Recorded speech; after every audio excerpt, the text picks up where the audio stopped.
Next, we are going to discuss about computation of cost of capital. In that, computation of cost of capital consists of two important parts. In that, first one is measurement of specific costs, and second is measurement of overall cost of capital.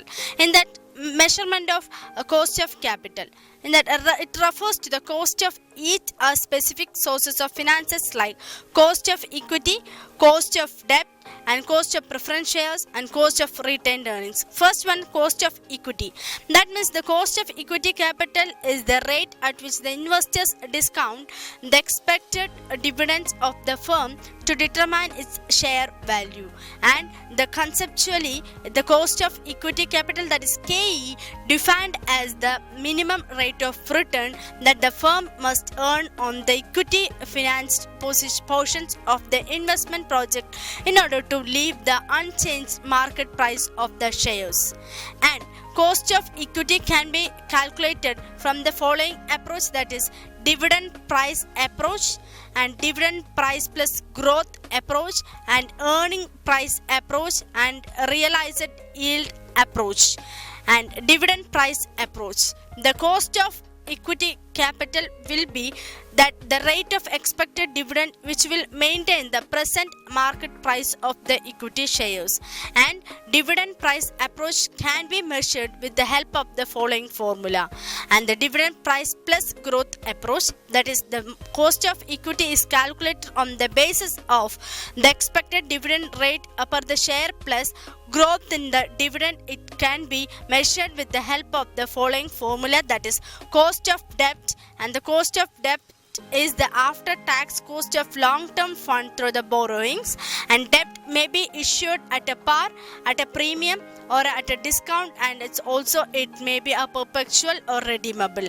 And debt issued at a par, that is debt issued at par means debt is issued at the face value of the debt. And cost of perpetual debt and redeemable debt, that is, it is the rate of return which the lenders expect, and the debt carries a certain rate of interest. And cost of preference share capital, that is, cost of preference share capital is the annual preference share dividend by the net proceeds from the sale of preference shares. And there are two types of preference shares, irredeemable and redeemable.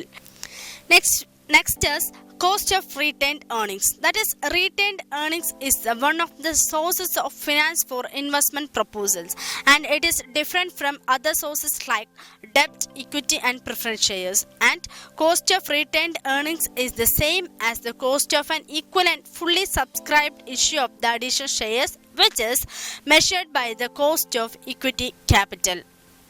And the next is measurement of overall cost of capital. In that, it is also called as weighted average cost of capital and composite cost of capital. And weighted average cost of capital is the expected average future cost of funds over the long run found by weighting the cost of each specific type of capital by its proportion in the firm's capital structure. Then the computation of the overall cost of capital, that is KO, involve the following steps, that is assigning the weights to specific costs and multiplying the cost to each of the sources by the appropriate weights and dividing the total weighted cost by the total weight.